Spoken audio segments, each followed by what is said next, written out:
Stephen King once wrote that nightmares exist outside of logic, and there's little fun to be had in explanations. They're antithetical to the poetry of fear. In a horror story, the victim keeps asking why, but there can be no explanation, and there shouldn't be one. The unanswered mystery is what stays with us the longest, and it's what we'll remember in the end. My name is Alan Wake. I'm a writer.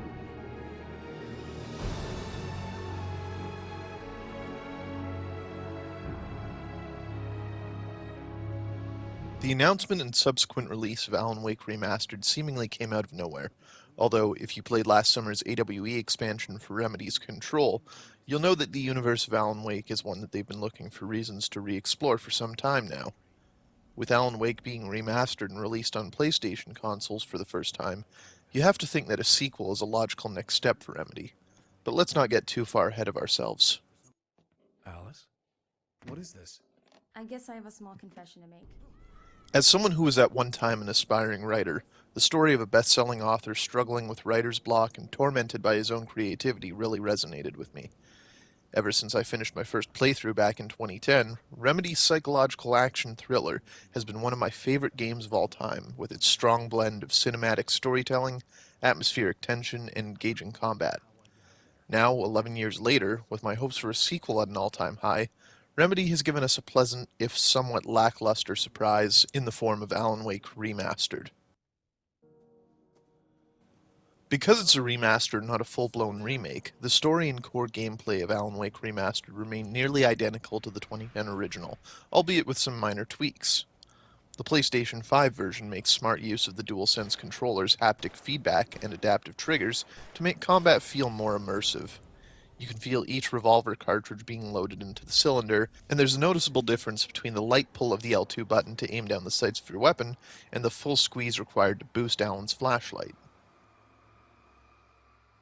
The core combat mechanic of using your flashlight to burn away the darkness that shields enemies before blasting them with your arsenal of firearms remains intact, and it's just as satisfying as it was 11 years ago. While at first glance, Alan and his arsenal of guns may seem overpowered compared to Taken and their selection of hand tools, Remedy has created a layered combat system that remains engaging throughout the game and can often present a significant challenge, especially when you find yourself low on supplies. The darkness shielding mechanic works in conjunction with a usually smart enemy AI that will take advantage of any lapses in focus to surround and overwhelm you, which, on Nightmare difficulty, will often force you to make a choice between fight or flight.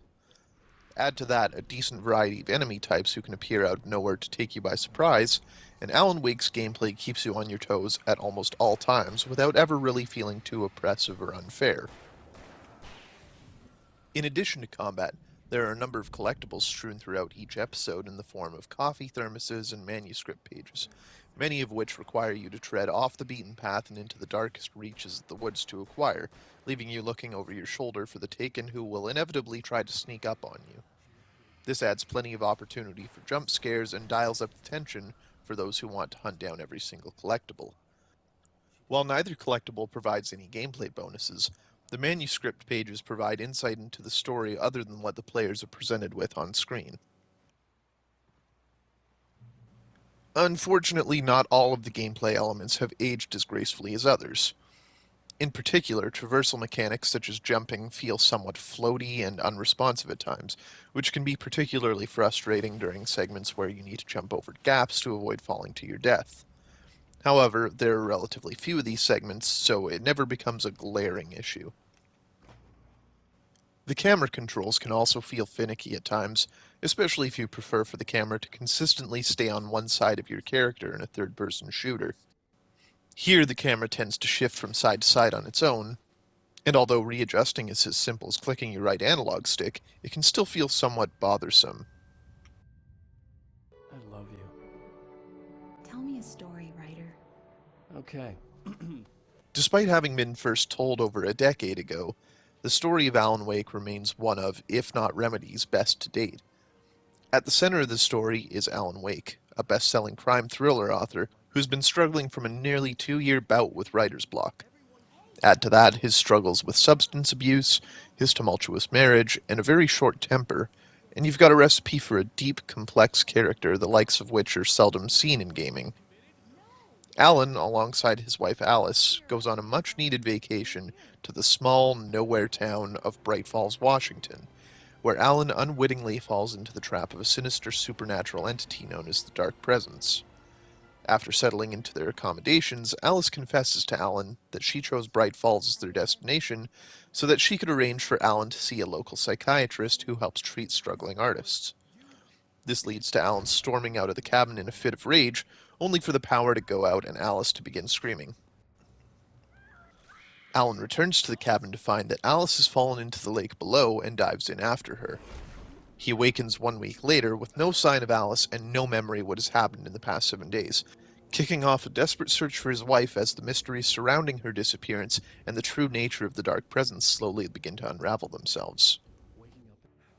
Like any great story, the characters and their relationships are the heart and soul of Alan Wake, from Alan's eccentric goofball of a literary agent Barry Wheeler to the pompous and manipulative Dr. Emil Hartman. The small town setting complements these characters by affording an opportunity for each of the townsfolk you meet to play a pivotal role in Alan's story. It's the sanest thing I've heard in a while. What arguably stands out the most about Alan Wake's story is the way it's presented in the form of a limited-run television series, which is divided up into 6 episodes that serve as the game's levels, each of which ends on some form of cliffhanger or twist. To quote the eponymous protagonist himself, "The unanswered mystery is what stays with us the longest, and it's what we'll remember in the end." The cliffhanger ending of the game's main story left fans' imagination to run wild about what happened to Alan Wake, and the second DLC expansion, The Writer, only doubled down on that, leaving everyone hoping for a sequel.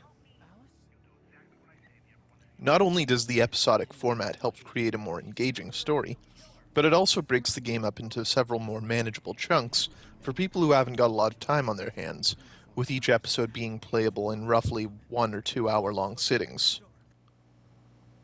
Though the core story remains unchanged, Remedy have included new scannable QR codes hidden throughout the main story, which link to YouTube videos that seem to be teasing a sequel. How do you feel, Mr. Wake? Any nausea, disorientation, anything like that? Mr. Wake, how you feel? Obviously, where the game has changed the most is in the visual department. Alan Wake Remastered runs at a smooth 60 frames per second with up to 4K resolution. In addition, a number of textures have been reworked and improved, resulting in a more crisp-looking game. However, given that the majority of the game takes place in a dark forest, it's unlikely that you'll spend very much time taking in your surroundings or looking at environmental details up close. In that regard, the original still holds up fairly well today, making this remaster somewhat unnecessary for those who still have the means to play the original. In addition to the updated textures and improved frame rate, a few of the game's character models have been given a fresh coat of paint. The lines on Dr. Hartman's face are now more detailed, and Barry's hair has been given a more rugged texture. The most notable change, however, is to Alan himself, whose face has been completely reworked to more closely resemble Finnish actor Ilkka Ville, who has served as the face of Alan in all of his live-action appearances since 2010. Though it's a sensible change, fans of the original may find it somewhat jarring, especially given that some of the facial animations don't quite translate into cutscenes as smoothly as one might hope. It's also a shame that facial animations outside of the pre-rendered cutscenes couldn't have been reworked, as these tend to come across as stilted and lifeless. Speaking of cutscenes, although they feature updated character models, some issues that were present in the original game persist even in the remaster, including vehicles that stutter when they move, as well as frame drops in a few scenes in particular. It's nothing game-breaking, but it can feel somewhat distracting during the more story-crucial moments. I'm gonna go see what's up. You just keep doing what you're doing. Be cool, okay?